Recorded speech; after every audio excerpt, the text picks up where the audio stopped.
On August 1st, 2017, the United States Institute of Peace held a special event entitled How Iraq's Minorities Can Secure a Future After ISIS. One of the official speakers at the event was Bayan Rahman, the Kurdistan Regional Government representative to Washington, D.C. Upon taking the stage, Rahman was met with protest by courageous young Assyrians. Our second speaker, Bayan Rahman, has served as representative of the Kurdish Regional Government, I'll get this title right, of Iraq since 2015. Prior to her U.S. appointment in 2015, Ms. Rahman was the High Representative to the United Kingdom. She was also elected to the Leadership Council of the Kurdistan Democratic Party in 2010. Please welcome Representative Bayan Rahman.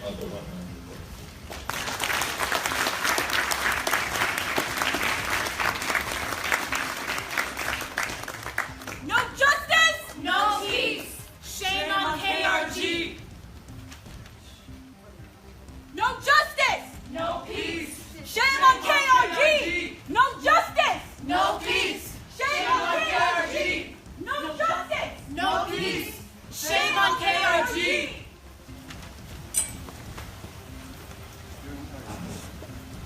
Left the Assyrian Christians to die for. The young Assyrians were acting independently and bravely to send a clear message of protest against the oppression and human rights violations that is effectively silencing Assyrians in the Kurdistan region of Iraq, and those areas being taken over by Peshmerga forces. Bayan Rahman's reaction to the protest was denial. I have no idea what that was about. So, good afternoon, ladies and gentlemen. Ambassador Taylor, Ambassador Yassin, distinguished speakers, ladies and gentlemen. Bold-faced denial is the hallmark reaction of officials from authoritarian and dictatorial regimes to charges of human rights abuses and political oppression. The United States Institute of Peace event was also attended by representatives of the Assyrian American National Federation, led by President Martin Umaran. Mr. Umaran raised the issue of Kurdistan Democratic Party forced removals of democratically elected Assyrian representatives. Thank you. My name is Martin Umaran. I'm the president of the Assyrian American National Federation. I want to thank USIP for having this important event. But unfortunately, Mr. Warda wasn't here to represent the Assyrians in person. But my question is to Representative Bayan Rahman, if she can answer this. She spoke very eloquently about never again and equality for all. But my question is, why has the KRG forced the removal of an elected mayor of Al-Qush, a Syrian town, and replaced him with a KDP member who was not voted by the people? And after protests by our people for him to be reinstated, they initially replaced him with a Kurdish representative who wasn't a member of Al-Qush, wasn't representative of Al-Qush. Then they replaced him with another KDP member who was not voted by the people. So I'd like to ask her to respond to that removal, forced removal of him. And is this the plan to annex the Nineveh Plain into the KRG? Is this the first step? Should we be worried that other towns of Assyrians, because we've suffered 100 years of genocide, we continue to suffer a genocide, and our people are the indigenous people. We're a minority today, but we weren't. We were 7,000 years, and that is our ancestral homeland. That was Assyria. And today, we don't even have the Nineveh Plains that we're trying, our ancestral homelands that were destroyed by ISIS, and the antiquities and everything, and now forced the final people to leave. So I'd like her to answer that. Thank you. Bayan Rahman responded with denial.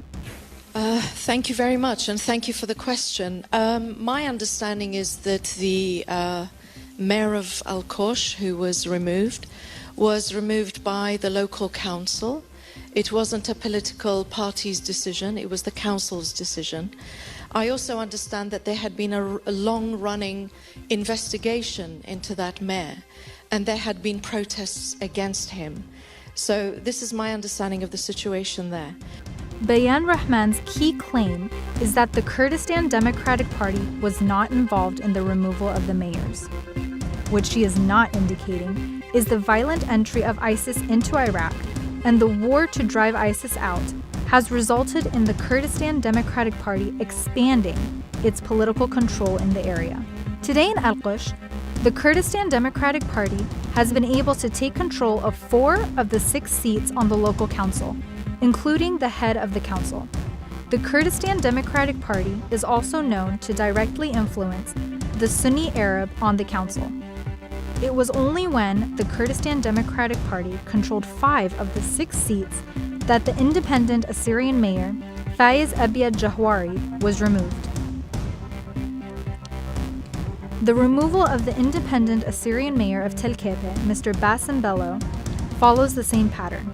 The Kurdistan Democratic Party has come to control 8 of the 12 seats and directly influences 1 of the other seats. The 3 remaining seats are occupied by 1 Yazidi and 2 Assyrians, who are independent of the Kurdistan Democratic Party.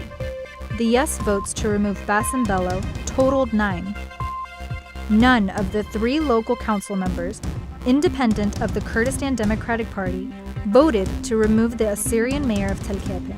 It was the Kurdistan Democratic Party that forced the removal of the independent Assyrian mayor. 4 Assyrians were members of the Tel Kepe Council before ISIS entered Iraq, and all were independent of the Kurdistan Democratic Party. 2 of the Christian Assyrians became absentees due to the violence and flight from the Nineveh plain. These 2 independent Assyrians were unilaterally replaced by Christian members of the Kurdistan Democratic Party. The Kurdistan Democratic Party has used the genocidal violence and forced displacement of the Assyrians to undemocratically expand Kurdish nationalist influence at the expense of independent Assyrians. The Al-Qush local council's forced removal of the independent Assyrian mayor is a Kurdistan Democratic Party measure, but the final decisions were made by more senior officials in Nineveh Governorate. Bashar al-Kiki, the speaker of the Nineveh Provincial Council, signed off on the decision immediately.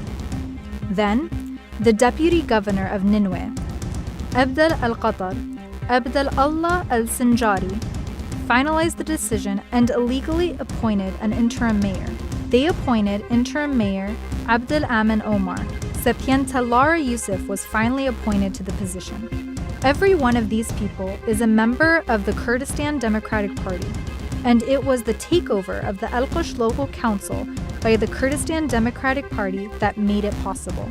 Assyrian American National Federation President Martin Umaran asked Bayan Rahman about the forced removal of independent Assyrian elected officials in connection with the Kurdistan region's intention to annex the Nineveh plain.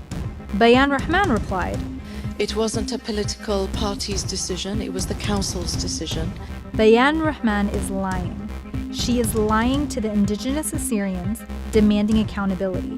She is lying to American audience to prevent their awareness that America is yet again sponsoring a dictatorial regime that is crushing the basic freedoms of indigenous Assyrians. Rahman's denial that the Kurdistan Democratic Party is removing independent elected Assyrian officials reflects her belief that power and the capacity for state violence puts the regime she represents above the truth.